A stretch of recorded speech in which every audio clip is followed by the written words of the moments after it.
Hello, പുതിയൊരു വീഡിയോയിലേക്ക് സ്വാഗതം. അപ്പോൾ ഇന്നത്തെ എന്താ വിശേഷമെന്നറിയാമോ? ഒരു ചക്ക മേടിച്ചിട്ടുണ്ട് കേട്ടോ. ചക്കയെന്ന് പറഞ്ഞാൽ ഒന്നല്ല രണ്ടെണ്ണം ഞാൻ മേടിച്ചായിരുന്നു കേട്ടോ. മാർക്കറ്റിൽ ചക്ക കണ്ടപ്പോൾ മേടിച്ചതാണ്. വിളഞ്ഞിയാണെന്ന് ഓർത്ത് മേടിച്ചതാണ്. മുറിച്ചപ്പോഴാണ് അറിയുന്നത് പൊട്ടി ചക്കയായിരുന്നു കേട്ടോ. ചുളയൊക്കെ ഉണ്ട്, പക്ഷേ പൊട്ടി ചക്കയാണേ. അപ്പം എൻ്റെ കെട്ടിയവൻ പറഞ്ഞു ഞാൻ മുറിച്ച് തരാമെന്ന് പറഞ്ഞു മുറിച്ച് തന്നതാണേ. എൻ്റെ കയ്യിൽ തന്നില്ല. നീ അത് വെറുതെ കുളവാക്കണ്ടെന്ന് പറഞ്ഞ് മുറിച്ചൊക്കെ തന്നു കേട്ടോ. കയ്യിൽ 2 ഗ്ലൗസൊക്കെ ഇട്ട് ചക്കയുടെ കറയൊന്നും പറ്റാതിരിക്കാൻ വേണ്ടി ഗ്ലൗസൊക്കെ ഇട്ട് മുറിച്ച് തരുമായിരുന്നേ. അങ്ങനെ ഞാനും ചെറിയ മോനും അവിടെ ഇരിപ്പുണ്ട് കേട്ടോ. വലിയ ആളും ഉണ്ട്. വലിയ ആളാണ് വീഡിയോ എടുക്കുന്നത്.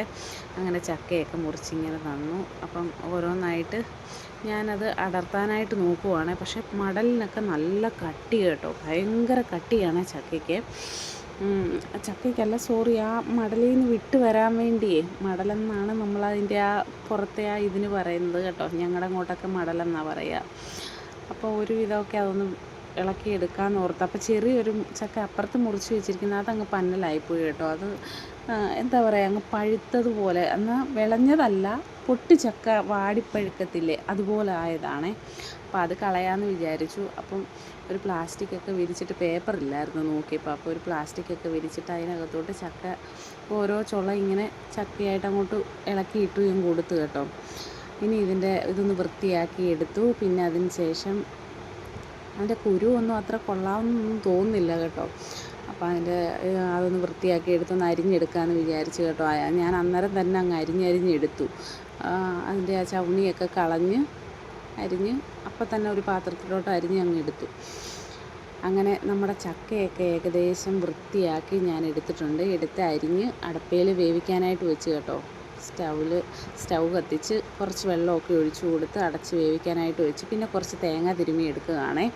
ചക്ക വേവിക്കാനായിട്ട് അതിനകത്തോട്ട് അരപ്പിട്ട് കൊടുക്കാൻ വേണ്ടി അതിന് കുറച്ച് തേങ്ങയും 2 പച്ചമുളകും പിന്നെ വെളുത്തുള്ളിയും കുറച്ച് ജീരകവും മഞ്ഞൾപ്പൊടിയുമാണേ ഇട്ട് നന്നായിട്ടൊന്ന് ഒതുക്കിയെടുത്തുകൊണ്ട് വരാമെന്ന് വിചാരിച്ചു. അങ്ങനെ നന്നായിട്ട് ഒതുക്കിയെടുത്തുകൊണ്ട് വരാമെന്ന് വിചാരിച്ചെന്നല്ല, സോറി, ഒതുക്കിയെടുത്തു. പിന്നെ കുറച്ച് ഉപ്പും കൂടെ അതിനകത്ത് തന്നെ ഇട്ട് കൊടുത്തു കേട്ടോ. തേങ്ങ അരപ്പിനകത്തോട്ട് തന്നെ ഇട്ട് കൊടുത്തു. അപ്പോഴത്തേക്ക് നമ്മുടെ ചക്കയൊക്കെ ഇങ്ങനെ, ഇത് നന്നായിട്ട് വേവത്തൊന്നും ഇല്ല കേട്ടോ. പൊട്ടിച്ചക്ക ആയത് കാരണം വെള്ളമൊന്നും അധികം വറ്റിയിട്ടില്ല. ഞാൻ ഓർത്ത് കറി പോലെ തന്നെ ആക്കി എടുക്കാമെന്ന് വിചാരിച്ച് അരപ്പൊക്കെ ഇട്ട് കൊടുത്തു കേട്ടോ. അരപ്പൊക്കെ അങ്ങോട്ട് ഇട്ട് കൊടുത്തൊന്ന് മൂടി വെച്ചൊന്ന് ആവി വന്ന് ആ അരപ്പ് പച്ചമണമൊക്കെ ഒന്ന് മാറി വന്നിട്ട് ഇളക്കിയെടുക്കാമെന്ന് വിചാരിച്ചു. നാട്ടിലൊക്കെ സത്യം പറഞ്ഞിട്ടുണ്ടല്ലോ, നിന്നപ്പോൾ ചക്കയുടെ വിലയൊന്നും അറിഞ്ഞിട്ടില്ല. ഇപ്പോൾ കുറേ വർഷങ്ങൾ കൊണ്ട് ഇവിടെ വന്ന് ജീവിക്കാൻ തുടങ്ങിയപ്പോൾ ചക്കയുടെ വിലയൊക്കെ നന്നായിട്ട് അറിയുന്നുണ്ട് കേട്ടോ. ഇവിടെ അങ്ങനൊന്നും കിട്ടാനില്ല ചക്കയൊന്നും. വിളഞ്ഞതായിരിക്കുമെന്നൊന്നും നമുക്ക് പറയാൻ പറ്റത്തില്ല. അങ്ങനെ ചക്കയിൽ അരപ്പൊക്കെ ചേർത്ത് ഞാൻ മാറ്റി വെച്ചു. അതിനുശേഷം മീൻകറി വെക്കാനായിട്ടൊരു ചട്ടി അടുപ്പത്ത് വെച്ച് ചൂടായപ്പോൾ എണ്ണയൊക്കെ ഒഴിച്ചു കൊടുത്തു. കടുക് ഉലുവയൊക്കെ ഇട്ട് പൊട്ടിച്ചു. പിന്നെ എന്താ പറയുക, ചെറിയ ഉള്ളി കുറച്ച് അരിഞ്ഞിട്ട് കൊടുത്തു. ഇഞ്ചി വെളുത്തുള്ളി പേസ്റ്റാണ് ഇട്ട് കൊടുത്തത്. കറിവേപ്പിലയൊക്കെ ഇട്ട് കൊടുത്ത് നന്നായിട്ട് അതിൻ്റെ പച്ചമണമൊക്കെ മാറിയ സമയം കൊണ്ട് പൊടികളൊക്കെ ഇട്ട് കൊടുത്തു. മുളക് പൊടി, മല്ലിപ്പൊടി, മഞ്ഞൾപ്പൊടിയൊക്കെ ഇട്ട് കൊടുത്തു കേട്ടോ. അതിൻ്റെ പച്ചമണമൊക്കെ അങ്ങ് മാറി വരുമ്പോഴത്തേക്കും ഞാൻ പുളി വെള്ളത്തിലിട്ട് വെച്ചിട്ടുണ്ടായിരുന്നു. പുളിയും ആ വെള്ളവും കൂടെ എല്ലാം കൂടെ ഒഴിച്ചു കൊടുത്തു കേട്ടോ.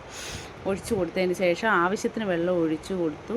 പിന്നെ ഉപ്പിട്ട് അരപ്പ് തിളയ്ക്കാനായിട്ട് അടച്ചു വെച്ചു. ആ സമയം കൊണ്ട് ചക്ക വാങ്ങി വെച്ചു കേട്ടോ. ചക്ക വാങ്ങി ഇനി അതൊന്ന് കുഴച്ചെടുക്കാമെന്ന് വിചാരിച്ച് അരപ്പൊക്കെ ആയിട്ട് ഇളക്കിയെടുക്കാമെന്ന് വിചാരിച്ചു. അങ്ങനെ ചക്കയൊക്കെ ഇളക്കി എടുത്ത സമയം കൊണ്ട് നമ്മുടെ മീൻകറിയുടെ അരപ്പൊക്കെ തിളച്ച് കേട്ടോ. ഇനി മീൻ കഷ്ണമൊക്കെ പെറുക്കിയിട്ട് കൊടുത്തു. ഇനി മീൻകറി എവിടെ ഇരുന്നാവട്ടെ. ആ സമയം കൊണ്ട് ഞാനൊന്ന് ചക്കയുടെ ഉപ്പൊക്കെ നോക്കാമെന്ന് വിചാരിച്ച് ചക്കയൊന്ന് ടേസ്റ്റ് ചെയ്ത് നോക്കി കേട്ടോ. എൻ്റെ മുഖഷേപ്പ് കാണുമ്പം തന്നെ നിങ്ങൾക്കറിയാം ചക്ക അങ്ങോട്ട് ഇഷ്ടപ്പെട്ടില്ല. അങ്ങോട്ട് വലിയ ടേസ്റ്റൊന്നുമില്ല. അന്ന് പൊട്ടിച്ചക്കയല്ലേ. എന്നാലും വേണ്ടിയില്ല, നമുക്ക് കൊതിക്ക് കഴിക്കാമല്ലോ. മീൻകറിയൊക്കെ കൂട്ടി കഴിക്കാമല്ലോ. മീൻകറിയൊക്കെ അവിടെ ഇരുന്ന് വറ്റി വരട്ടെ. നന്നായിട്ട് വറ്റി വരുന്ന സമയം കൊണ്ട് ഇപ്പുറത്ത് ഞാൻ കുക്കറിലോട്ട് അരി അടപ്പത്തിട്ടിട്ടുണ്ടായിരുന്നു കേട്ടോ. അപ്പം നമ്മുടെ വീഡിയോ ഇത്രയൊക്കെ ഉള്ളൂ.